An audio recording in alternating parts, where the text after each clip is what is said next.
और कार्यक्रम में अगले चरण में ठीक इसी समय मैं मुख्य अतिथि माननीय श्री राजकुमार सैनी जी के प्रतिनिधि के रूप में आए हमारे बीच में माननीय श्री राजपाल सिंह सैनी जी को आमंत्रित करना चाहूंगा कि कृपया माइक पर आएं और अपने ओजस्वी विचारों से हमें अनुग्रहित करें। माननीय सैनी जी।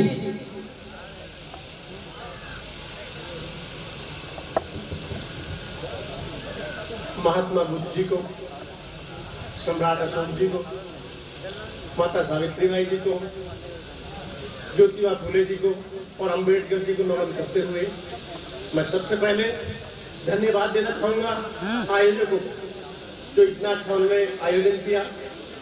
परंतु साथ साथ ये भी है कि हमारे लोग अभी समझ नहीं पा रहे। जिस दिन समझ जाएंगे उस दिन ये ग्राउंड छोटे पड़ जाएंगे। मेरा सबसे यही निवेदन है। और देखिए, माननीय मंच और हमारे जितने भत्ते बैठे हैं, मैं उनको भी सबसे पहले धन्यवाद देना चाहूँगा कि उन्होंने अपना सब घर बार छोड़ करके हमारे लिए, आपके लिए लगा दिया है। वो वास्तव में धन्यवाद के पात्र है। तो साथ साथ चूँकि अभी हमारे गुरु जी बोल रहे थे, मैं भी वही प्रिंसिपल रहा हूँ, शिक्षा से मुझे भी ज़्यादा टीस नहीं है, तो मैं अपने 2 अनुभव बताऊँगा और वो हमारी महिलाएं जरूर सुने। मेरी मम्मी बिल्कुल अनपढ़ थी, परंतु जब मैं पढ़ने बैठ जाता हूँ मेरी साथ बैठती थी। अगर मैं 12 बजे रात को सोया हूँ तो मैं 1 बजे सोई है। और मुझे अगर उन्हें 4 बजे उठाना, 3 बजे उठ करके उन्होंने पहले दूध बना के मुझे दिया है या चाय बना के मुझे दी है, जिससे सुस्ती ना आए, और मेरे साथ बैठी रहती थी, जिसका कारण है आज मैं यहाँ तक पहुँच पाया हूँ। और वही काम मेरी पत्नी ने किया। 4 बच्चे, चारों बच्चे बहुत अच्छे जगहों पर पहुँच गए हैं। तो मैं बहनों से कहना चाहूँगा कि शिक्षा के मेन, देखिए, आदमी पैसे की व्यवस्था कर देगा, परंतु वो घर में बच्चे के साथ बैठकर उसके साथ नहीं बैठ सकता। तो आप लोगों से मेरा, खासकर बहनों से मेरा निवेदन है कि अगर बच्चों को पढ़ाना है तो आप लोगों को त्याग करना ही पड़ेगा। ये मतलब हमारी बहनें कुछ कह देती हैं कि हम तो पढ़े लगे नहीं हैं, हम क्या करेंगे। अरे जब तुम बैठे हो तो बच्चा आज धोखा देगा, कल धोखा देगा, परसों धोखा देगा, वो अवश्य पढ़ेगा। और ये देख लेना, जो मैं आज कह रहा हूँ, अगर ये आपने अपने बच्चों के साथ कर लिया तो आपके बच्चे निश्चित ही आगे निकलेंगे, जो बहुत अच्छे निकल कर चल जाएंगे। क्योंकि मेरी बेटियों ने भी वही काम किया है। तो मेरा धीर था, आज IIT कर रहा, और उसमें क्या कहते हैं टॉप 10 में ND में था, वो छोड़ दिया था उसने लोग। तो मैं आपसे खासकर कहना चाहूंगा। और दूसरे एक बात मैं और कहना चाहूंगा, खासकर हमारे जो भक्ति जी बैठे हैं, ये बहुत ही अच्छा कार्य किया है, परंतु हम किसी लकीर को अगर छोटा करना चाहते हैं तो उसे मेट नहीं सकते, उससे बड़ी खींच सकते हैं। देखिए, गणेश महोत्सव चल रहे हैं, दुर्गा महोत्सव चल रहे हैं, क्यों ना हम बुद्ध महोत्सव, महात्मा ज्योतिबा फुले महोत्सव, सम्राट अशोक महोत्सव शुरू करते, गाँव शुरू करते, भगवत गीताओं का पाठ हो रहा है, क्यों ना हम जो अपने महात्मा ज्योतिबा फुले के पाठ शुरू करते।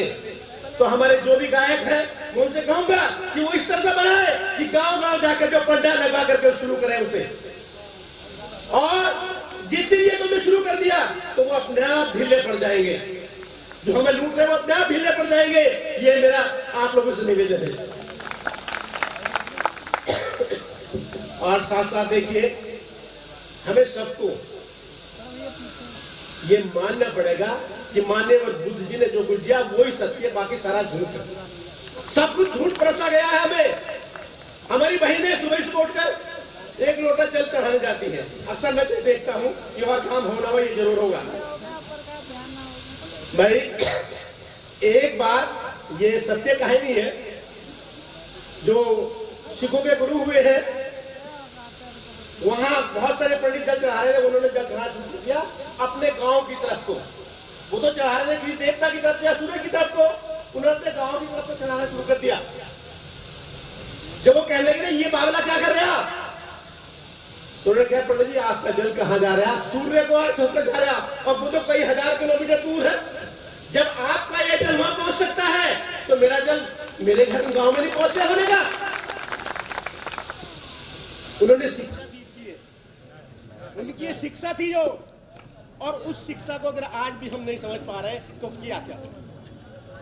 और अभी हमारे भाई साहब ने कहा था कि वास्तव में जो हम वो धागा बांधते हैं और ये कहा था कि तुम मेरे आज से मेरे सेवक हो यानी मेरे दास हो, तो मंत्र वही पढ़ते हैं, बलि वाला ध्यान देना आप सब, वही यानी हम लोगों को दास बनाने के लिए मंत्र पढ़ते हैं, वो आप लोग ध्यान देना। और फिर भी हम बड़े शौक से धागा बनवाते हैं। फिर अनुभव किए, पिछले वर्ष मैं मथुरा से आ रहा था तो आप ये समझिए कामर चल रही थी, बहुत ज्यादा कामर चल रही थी। जहां भी मैंने पूछा वहां यही लोग निकले, पाल, प्रजापति, कश्यप, सैनी, यही लोग निकले, इनके अलावा कोई नहीं था। तो हमारे दिमाग को ऐसा भर दिया, हमारे दिमाग में कहता हूं कि आज भी हम स्वतंत्र नहीं है। ये मुझे बता दो कोई स्वतंत्र है तो जो हमारे दिमागों को ऐसा कैप्चर कर रखा है कि हम उन्हीं की भाषा बोलते हैं। हमारे घर में बच्चे के लिए फीस नहीं देने के, परंतु एक कामड़ लेने के लिए 10,000 रुपए उधार ला के दे देंगे। क्यों भाई, क्यों देते हैं हम जो? अरे अगर हमारा बच्चा पढ़ लेगा तो वो कुछ करेगा। कामड़ लाने से क्या कुछ हुआ है किसी का? बता दो मुझे, किसी का कुछ हुआ? मैं आज तक कोई कामड़ नहीं लेकर आया। राजकुमार सैनी जीरो से उठे, बिल्कुल जीरो से, हल चलाया अपने हाथ से, और आज उनकी फैक्ट्री में 10-15 हजार लड़के काम करते हैं। 300 रुपए लगाकर 30,000 रुपए तक की, मतलब 3 लाख रुपए तक की सैलरी लेते हैं, और बिल्कुल जीरो से उठ कर गए। वो कभी मंदिर में नहीं गए, और वो खुला प्रचार करते हैं कि भाई मंदिर में ना जाने की बजाय अपने बच्चों को पढ़ाओ, और मंदिर में अगर जाते भी हो तो जरा फूल चढ़ाओ। देखिए थोड़े दिनों पहले जब फूल चढ़ने शुरू हुए तो पंडाओं ने बाहर आकर वो फूल ही बखेर दिए और मिठाइयां बखेर दी थी। आप लोगों ने शायद टीवी पर देखा होगा। क्यों बखेर दी थी? अरे हमें पैसे चाहिए, पैसे, फूल नहीं चाहिए। हमें पैसे चाहिए, फूल नहीं चाहिए। तो उसमें तुम देख लेना जाकर, अगर मंदिरों में जाने का ज्यादा शौक चाहिएगा, परंतु भगवान पैसे नहीं लेता। अरे भगवान पैसे लेता तो फिर तो वो सबसे बड़ा रिश्वती है, और जो रिश्वती है क्या उसे पसंद करोगे आप? बताइए मुझे, कितने लोग रिश्वती को पसंद करते हैं? अरे वो अगर भावनाओं से जागृत होते तो एक फूल भी वही है, एक लड्डू भी वही है।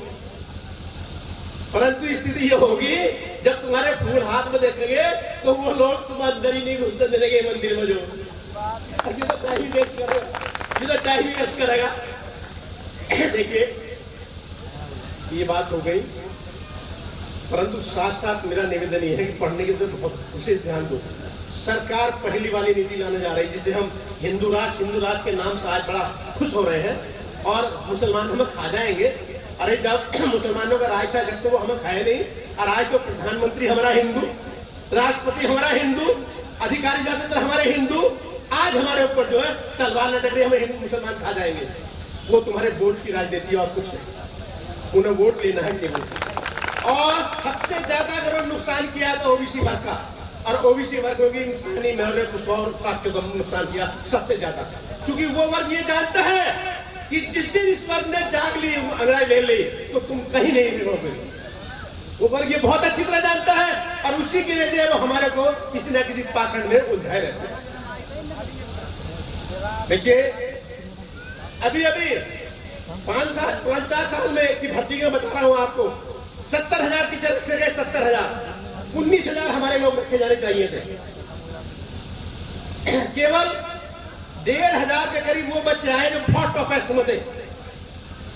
पीछे दरोगाओं की भर्ती हुई, दरोगाओं की लिस्ट निकाल दी, उसमें 70 से 75% ओबीसी वर्ग था। परंतु ने देखा यार ओबीसी वर्ग इतना सारा आ गया। उस लिस्ट को जब कैंसिल कराया, जब बच्चों को यह कह दिया गया था कि अपना डॉक्टरी परीक्षण कराकर ज्वाइन करिए, लिस्ट कैंसिल कर दी। खुला बेईमाना हो रहा है, खुला बेईमाना इस टाइम। और दूसरी जो लिस्ट आई है वो संभवतः आप सब लोग देख लेना, उसमें 70% जनरल है, 30% वो सारे हैं। तो जो आदमी खुला बेईमाना कर रहा हो उसका साथ क्यों दे रहे हो? जरा सोचिए, इस बात को गौर से सोचिए, रात को पढ़ करके सोचिए। दूसरा, अभी आपने पीछे 350 IAS जब रोक दिए, जब कार्मिक को लिस्ट दे दी गई थी कि भाई इनको जो है ट्रेनिंग के लिए भेज दिया है, कैसे रोक दिए गए पता आपको? इन्होंने जियो निकाला बीच में, कि जिस वर्ग का जो कैंडिडेट है उसी वर्ग में फॉर्म भरेगा। और दूसरा निकाल दिया कि ओबीसी वर्ग को 8 लाख से ज्यादा वाले छूट नहीं मिलेगी, यानी जिनके घर वालों की आय 8 लाख से ज्यादा है उसको छूट नहीं मिलेगी। तो देखिए, जिसके 350 लड़के ओबीसी के, जिसमें कम से कम 30 या 40 लड़के मेरी नॉलेज के भी थे, अपने सैनिक के और सैनियों में से भी थे, और वो टॉपेस्ट थे, वो हल्के मारे नहीं थे, वो इतने टॉपेस्ट थे कि आप समझो ऊपर की लिस्ट में आ रहे थे, और उन्हें रोक दिया गया क्योंकि उनके जो घर की आय थी वो जो है 8 लाख से ज्यादा थी। तो सोचिए, वो क्रिमिनल लगा दिया उनके पीछे, और वो 350 बच्चे आज सड़कों पर है। अगर वो 350 हमारे ओबीसी के डीएम बनते तो क्या हमारा कुछ ध्यान नहीं रहता उनको? तो आने वाले ये मैं कहना चाहूंगा आप लोगों से कि वर्तमान सरकार हमें कहां ले जा रही है, इसे अच्छी तरह सोच लीजिए। और वर्तमान सरकार मनुवाद को लागू करना चाहती है, और जो हमारी लोकतंत्र सुरक्षा पार्टी है मनुवाद के खिलाफ है, यही हमारी विचारधारा है। यानी टोटली मनुवाद के खिलाफ है, यही विचारधारा है। कुछ लोग हमारे माननीय राजकुमार जी को हमें कह देते हैं, यार तुम तो देवताओं के बारे में बोलते हो, तुम तो नास्तिक हो। अरे जब तक हम अपनी विचारधारा को आगे नहीं बढ़ाने के हैं तो कुछ नहीं होना। देखिए, जीत और हार आदमी से नहीं, विचारधाराओं से होती है। विचारधारा हमेशा बदलती रहती है, और आदमी तो आज है, कल नहीं भी रह सकता। विचारधारा अगर सही है तो विचारधारा कभी नष्ट नहीं होती। तो हमारे विधायक जी जो वास्तव में कह रहे थे, मेरा भी कहना वही है कि भैया अपनी पार्टी देखो, अपनों को जिताओ, और हम संख्या में बहुत है पर हम बिखरे हुए हैं। हमारे कुछ लोग अपने व्यक्तिगत स्वार्थ के लिए ऐसी पार्टियों में लगे हुए हैं जो हमें नुकसान दे रही है। देखिए, एक मेंढक होता है, मेंढक वो हालत हम लोगों की है। एक मेंढक को तुम पानी में ठंडे में डाल दीजिए, उस पानी को उबालना शुरू कर दीजिए, तो मेंढक को अपना टेम्परेचर बदलने की शक्ति होती है। वो टेम्परेचर बदलता जाएगा, लास्ट में आकर उसकी बदलने की क्षमता खत्म हो जाएगी, मर जाएगा। और उसी मेंढक को यदि आप खौलते पानी में डाल दे तो कूद के बाहर चला जाएगा, अपना टेम्परेचर बदलकर, उसको कोई फर्क नहीं पड़ेगा। वो स्थिति आज हमारी हो रही, थोड़ा थोड़ा करके दापा जा रहा है। और चूंकि हम चिल्लाते नहीं है, हम सड़कों पर नहीं आते हैं, थोड़ा डाले यार चलो हमें इसी पर सहन कर लेंगे। हम वो सहन करने की आदत अगर तुम्हें ये पड़ गई तो सहन नहीं करना तुम्हें, बल्कि चमचगिरी की गुलामगिरी करनी है। आने वाला समय अभी आने वाला है। जो संसद में इन्होंने अभी वो कानून बनाया है, तो कहीं से मैंने कह नहीं सकता कि वो झूठा भेजा है, मुझे सच्चा भेजा है, कहीं से मुझे थोड़ा सा भेजा है। तो उसमें यही है केवल कि देखिए, पंडित कोई क्राइम कर देगा तो सब वार्निंग देकर छोड़ दिया जाएगा। यदि ठाकुर क्राइम करेगा तो उसको जो है गाड़ी के पीछे बांधकर घसीटा जाएगा। और कभी लाला कोई क्राइम करेगा तो लाला की हालत और उससे खराब कर दी जाएगी। और यदि कोई ओबीसी का क्राइम करेगा तो उसके पूरे परिवार को नष्ट कर दिया जाएगा। तो अगर तुम वो समझ रहे हो हिंदू मुस्लिम पर वोट दोगे तो आने वाला समय ऐसा, अगर 2024 भी आपने नहीं देखा तो आप ये देख लीजिए आगे इलेक्शन ही नहीं होंगे।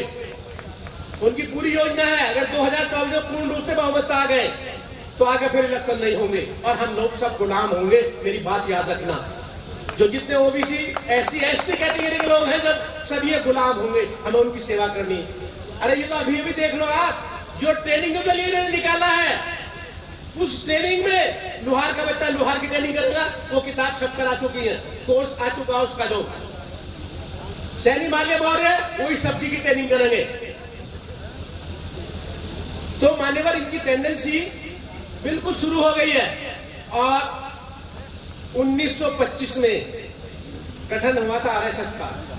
जो हमारे RSS के संस्थापक थे उन्होंने उसी टाइम एक किताब लिख दी थी।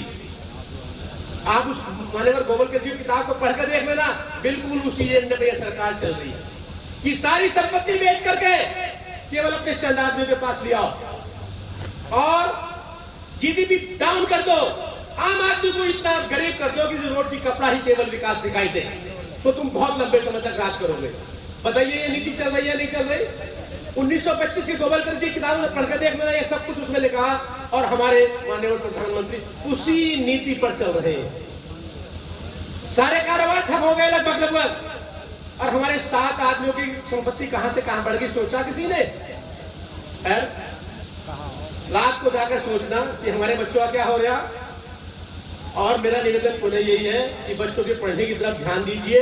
अगर एक तो वैसे ही हमें पीछे खींचता जा रहा, और नहीं एक आईएएस जो बहुत एग्जाम देने के बाद, बहुत मेहनत के बाद आईएएस बनता है, इन्होंने डायरेक्ट उठाए अपने, क्योंकि एग्जाम को पास नहीं कर सकते थे, और डायरेक्ट इन्होंने भेज दिए, कोई एग्जाम नहीं। तो उस नीति को इनकी समझिए, ये अभी हमारे को कर रहे हैं। दूसरे अभी प्रोफेसरों की भर्ती हुई, अभी पिछले ही महीने उसका रिजल्ट आउट हुआ। जब मैं उसे इंटरव्यू देख रहा था तो उसके लिस्ट जो थी बहुत अच्छी थी। हाँ सर, हेलो, हाँ सर, थोड़ा सा बोल दीजिए माइक पर इस टाइम।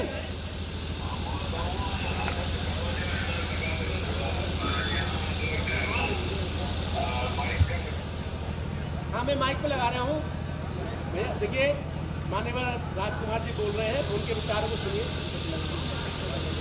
बोलना शुरू करिए सर।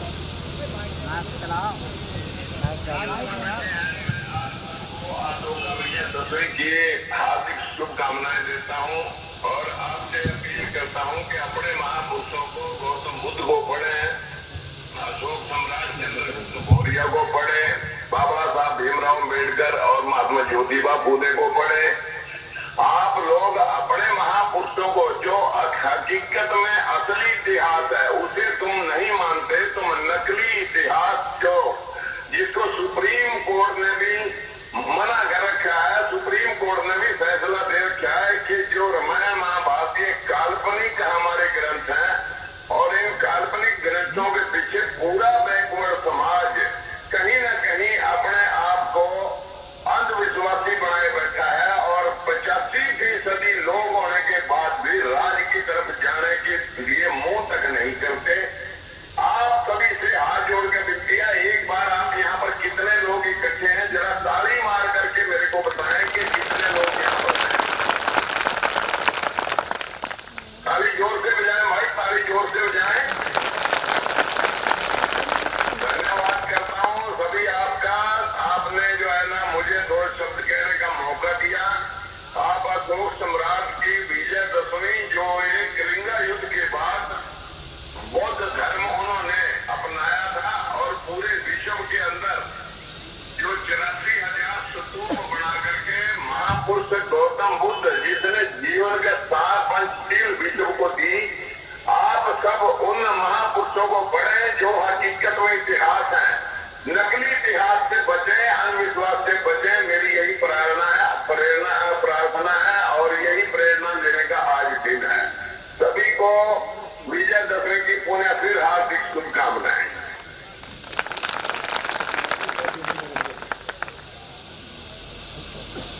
देखिए, मैं 2-3 लाइनों के बाद अपने वाणी को विराम दूंगा। आहों से पत्थर पिघलेगा, आहों से पत्थर पिघलेगा, इस धोखे में मत रहना। आहों से पत्थर पिघलेगा, इस धोखे में मत रहना। बिना लड़े इंसाफ मिलेगा, बिना लड़े इंसाफ मिलेगा, इस धोखे में मत रहना। भारत के जर्रे जर्रे में अपना हिस्सा है। कोई छप्पर फाड़ कर देगा, इस धोखे में मत रहना। कोई छप्पर फाड़ कर देगा, इस धोखे में मत रहना। भाग्य और भगवान, भाग्य और भगवान प्यारे केवल छलावा है। भाग्य और भगवान केवल प्यारे छलावा है। ईश्वर ही कल्याण करेगा, इस धोखे में मत रहना। ईश्वर ही कल्याण करेगा, इस धोखे में मत रहना। तेरे हाथों में धन की दौलत है, तेरे हाथों में धन की लकीरें हैं। कोई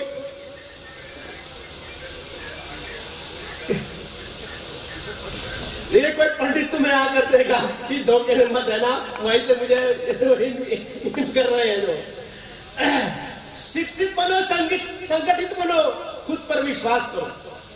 और गौतम बुद्ध, महात्मा ज्योतिबा फूले और राजकुमार सैनी जैसे पैदा होंगे, इस धोखे में मत रहना, इस धोखे में मत रहना। धन्यवाद।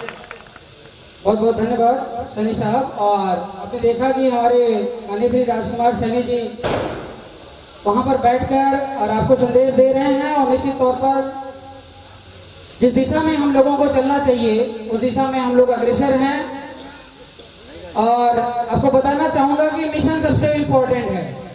हम लोग जो सिस्टम लेकर के आ रहे हैं उसमें आप किसी पार्टी से हैं, हमसे कोई लेना देना नहीं है, किसी संगठन से हमसे कोई लेना देना नहीं है। अगर आप मिशन